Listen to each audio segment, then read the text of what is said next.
He's an artist,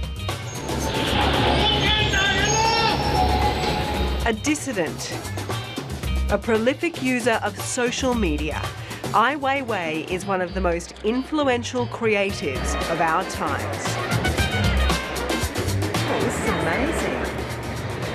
I think the art is a real powerful medium to carry out your own belief. Chinese-born Ai Weiwei has become known around the world as much for his activism as his art. The two feed off each other, and both have got him into a lot of trouble with the Chinese authorities.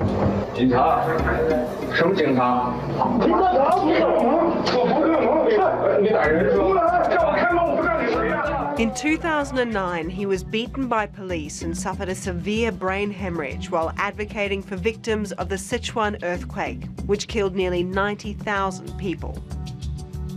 Undeterred, he produced this massive work, constructed from 9,000 children's backpacks in honour of the children who died.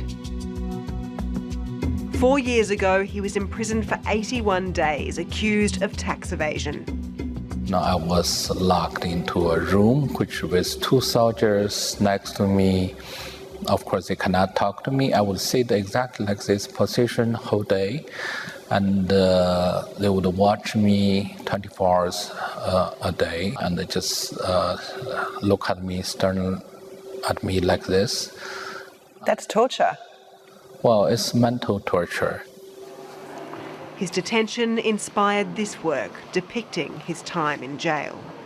A crowdfunding campaign helped raise the $2.4 million fine Ai Weiwei had to pay to settle what many consider a trumped-up case. Many people still in jail, but freedom of speech or human rights is never something you can just grant it for free. It takes some people to sacrifice, takes somebody to make an effort.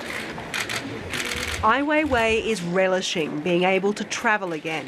For 4 years after the tax case, he was subject to a travel ban. He only got his passport back in July, in time to make it to Melbourne for the opening of his exhibition at the National Gallery of Victoria.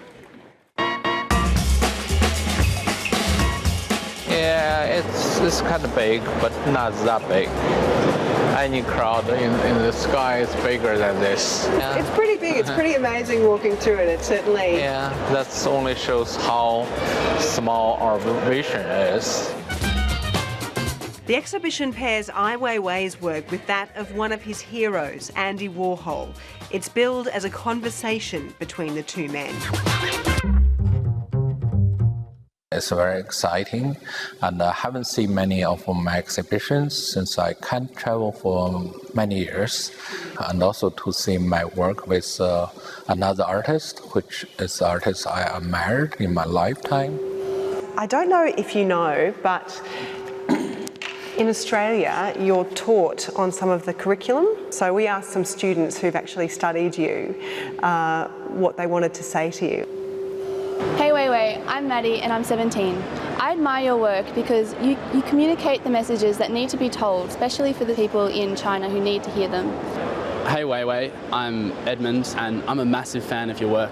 A lot of pop art falls into the trap of being more about the medium than the message, but I think yours really stays true to what it's meant to do with the message.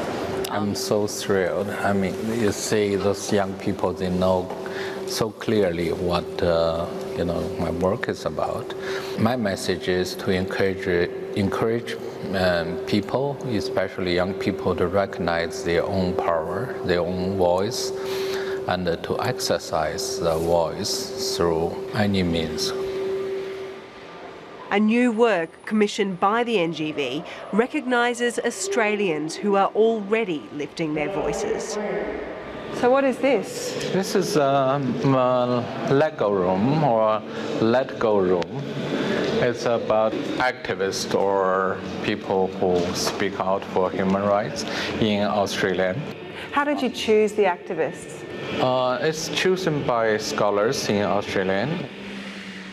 Let Go features plastic brick portraits of 40 activists, including Rosie Batty, Archie Roach, and Ai Weiwei's friend, Julian Assange. I still think it's a strong sample of our time. There is Edward Snowden.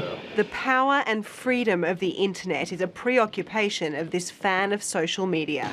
Another newly minted work, entitled Bird Balloons, is partially inspired by Twitter, which he often uses for hours each day. You can so freely gathering the information and structure your own knowledge. I think this is a miracle, You can never dream a society could have this kind of technology, can provide an individual such a power. Ai Weiwei is making the most of being in Australia to encourage it to push human rights in our relationship with our biggest trading partner, China. If it's a good partner, you really should offer the best advice. You should care about the good being of your partner.